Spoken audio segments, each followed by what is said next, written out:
น้อยแม่เหมียวน้อยขอต้อนรับสมาชิกใหม่แล้วเด้ออืมวันนี้ได้โอ้กลัวทำไมลูกไม่กลัวไม่กลัวลูกไม่กลัวเนาะไม่กลัวนะแมวป่าไม่เอาไม่ต้องตื่นเต้นลูกไม่ต้องตื่นเต้นนะตื่นเต้นนะคือน้องเหมียวที่อยู่กระท่อมปลายนาที่เอามาชุดล่าสุดนะอันนี้ได้ตอนนั้นที่มานั้นมันได้มาไม่ครบอันนี้ก็เลยสั่งชาวนาเขาไว้ว่าถ้าสามารถจับได้ก็ฝากจับมาให้ด้วยเนาะจะได้ช่วยเขาให้ได้รอดปลอดภัยนะอันนี้ก็เขาก็จับมาให้นะเพราะเขาไปทับพ่นสารเคมีอยู่ตรงนั้นก็กลัวเขาจะได้รับอันตรายก็เลยให้เขาจับมาไม่ต้องกลัวหลวงปู่ลูกกลัวหลวงปู่ทำไมไม่ต้องกลัวหลวงปู่นะไม่ต้องกลัวนะอยู่นี่นะแม่อยู่นี่แม่อยู่บนนี้แม่อยู่บนนี้นะแม่อยู่บนนี้ตาสีสวยจังเลยสีสวยจังเลยมาเป็นเด็กวัดแล้วเนาะ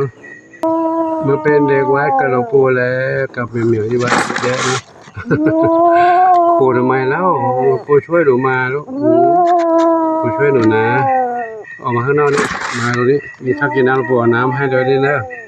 แม่ลูกแม่พาลูกไปกินน้ำแล้วแม่อยู่นี่แม่อยู่บนนี้ลูกอยู่นี่น้ำอยู่นี่ด้วยน้ำอาหารอยู่นี่นะลูกนะหลวงปู่ปิดม่านไว้ก่อนลูกเขายังตื่นเต้นอยู่เนาะปิดม่านไว้ก่อนเนาะเดี๋ยวก็ดูอีกหน่อยนะดูหน้าอีกหน่อยดิดูหน้าอีกหน่อยดิดูหน้าอีกหน่อยดิแม่อยู่ข้างบนกล่องเลยลูกแม่อยู่บนกล่องนี่แม่ก็กลัวก็ยังได้ช่วยเขามาเข้ามาอยู่ในบ้านเนาะอยู่ในนี้แต่หลวงปู่ยังจับไม่ได้หรอกอยู่ในกล่องนี้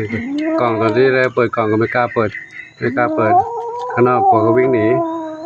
นี่จับไม่ได้เปิดเปรียวมากเรามาเปิดในกล่องมามองยกทั้งกล่องมาใส่ไว้ในกล่องนี่เลย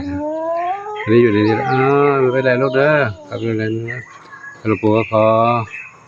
นำภาพน้องเหมียวสมาชิกใหม่ให้กับทุกท่านได้รับชมกันเนาะเดี๋ยวค่อยดูกันต่อไปนะว่าเขาจะคุ้นเคยกันเมื่อไหร่เนาะถ้าเขาคุ้นเคยได้ก็ค่อยวิ่งเล่นกันได้นะก็ต้องทำวัคซีนก่อนเนาะเดี๋ยวรออนาคตต่อไปลูกนะตอนนี้ยังอยู่ในนี้ก่อนนะลูกนะกินข้าวกินน้ำสักระยะหนึ่งก่อนเนาะกระบะทรายอยู่นี่นะลูกนะห้องน้ำอยู่นี่นะเข้าห้องน้ำนี่เลยปิดม่านไว้ละปิดม่านแล้วไม่ควรละตื่นเต้นอยู่ให้เขาอยู่ในนี้ก่อนนะปิดม่านอยู่ที่อยู่บ้านนี้ก่อนพี่ๆหลับหมดแล้วพี่ๆหลับกันหมดแล้วเสียงครูงงอยู่พี่ๆหลับหมดแล้วไปเยี่ยมพี่ๆหน่อยไหมไปเยี่ยมแล้วนะเขาหลับแล้วขอเยี่ยมพี่ๆหน่อยไหมเจดีต้อนรับน้องใหม่เลยมาดูบ้านนี้บ้านที่รุ่นพี่ที่มาก่อนเป็นไงบ้างลูกเป็นไงบ้างแข็งแรงดีไหมลูกแข็งแรงดีไหมแข็งแรงดีนะลูกนะแข็งแรงดีเดี๋ยวเขาเป็น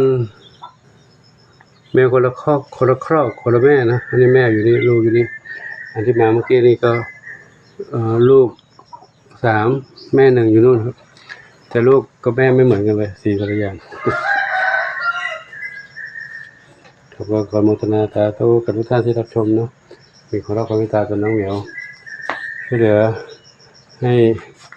ที่อยู่อาหารการกินที่อยู่อาศัยยารักษาโรคกับน้องเหมียวร่อนเรียบพเนจรอยู่ที่นี่ด้วยความปลอดภัยนะขอโมทนาสาธุอายุวโนสุขังพลังเจ้า